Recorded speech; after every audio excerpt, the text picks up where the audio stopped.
আলফা স্বাধীনৰ শিবিৰৰ পৰা সম্প্ৰচাৰ হোৱাৰ এটা বিশেষ ভিডিঅ'ৰ পাছতে সমগ্ৰ অসমবাসীয়ে এতিয়া চিন্তিত হৈ পৰিছে। অসম আৰক্ষী চোৰাংগিৰি কৰাৰ অপৰাধত অভিযুক্তৰ এজন যুৱক, যাৰ নাম হৈছে মানস বৰগোহাঁই। মানস বৰগোহাঁই সামাজিক মাধ্যমত এটা ভিডিঅ' সম্প্ৰচাৰ হোৱাৰ পাছৰে পৰা সমগ্ৰ অসমবাসীয়ে এতিয়া চিন্তিত হৈ পৰিছে। আলফা স্বাধীনৰ শিবিৰৰ পৰা এইটো কথা স্পষ্টকৈ কৈছে যে মানস বৰগোহাঁই অসম আৰক্ষী চোৰাংগিৰি কৰাৰ এজন যুৱক। আৰু মানস বৰগোহাঁই এইটো কথা স্পষ্টকৈ কৈছে যে তেওঁ এজন আৰক্ষী বিষয়া। কিন্তু এইষাৰ কথা অসম আৰক্ষী তথা অসম চৰকাৰৰ পৰা নাকচ কৰিছে। তেওঁলোকে স্পষ্টকৈ কৈছে যে কোনো ধৰণৰ SI অথবা অসম আৰক্ষী নহয় মানস বৰগোহাঁই। এই সন্দৰ্ভত বহু কথা মত পোষণ কৰিছে।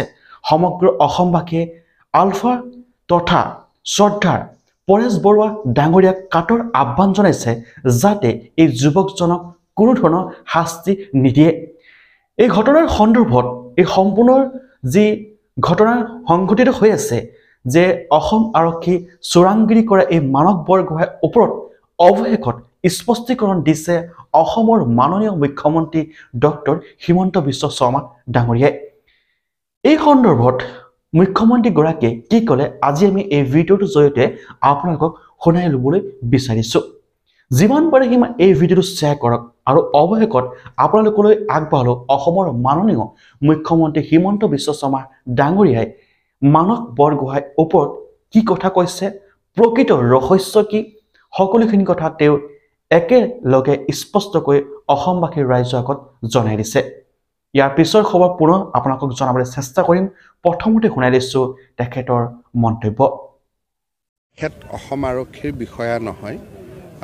তেওঁ যেতিয়া আলফালৈকে গৈছিলে তেতিয়া তেওঁ নিজেই ষ্টেটমেণ্ট দি গৈছিলে যে মই এখন জিষ্ট বুলি এখন ইনষ্টিটিউটত পঢ়োঁ আৰু আমিও ক্ৰছ চেক কৰি চাইছোঁ যে তেওঁ ডিপ্ল'মা ইঞ্জিনিয়াৰে পঢ়ি আছিলে।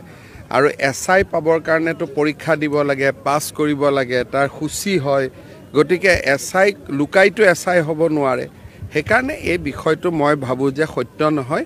পৰেশ বৰুৱা ডাঙৰীয়াৰ কিবা ভুল বুজাবুজি হৈছে। মই অনুৰোধ কৰিম ল'ৰাটোক যেন কোনো শাস্তি নিদিয়ে। তেওঁ অসম আৰক্ষী নহয়। কিবা যদি অসুবিধা আছে ঘূৰাই পঠাওক, কিন্তু কোনো কাৰণতে যাতে শাস্তি নিদিয়ে, কাৰণ মই মুখ্যমন্ত্ৰী হিচাপে নিশ্চিত কৰি কৈছোঁ যে তেওঁ অসম আৰক্ষীৰ বিষয়া নহয়। এইটোৱে আছিলে অসমৰ মাননীয় মুখ্যমন্ত্ৰী হিমন্ত বিশ্ব শৰ্মা ডাঙৰীয়াৰ মন্তব্য। ভিডিঅ'টো যিমান পাৰে সিমান শ্বেয়াৰ কৰক। নতুনকৈ যদি আহিছে পেজখন ফ'ল' কৰিব। ইউটিউবত যদি চাই আছে চেনেলটো ছাবস্ক্ৰাইব কৰিব। ধন্যবাদ। জয় অসম।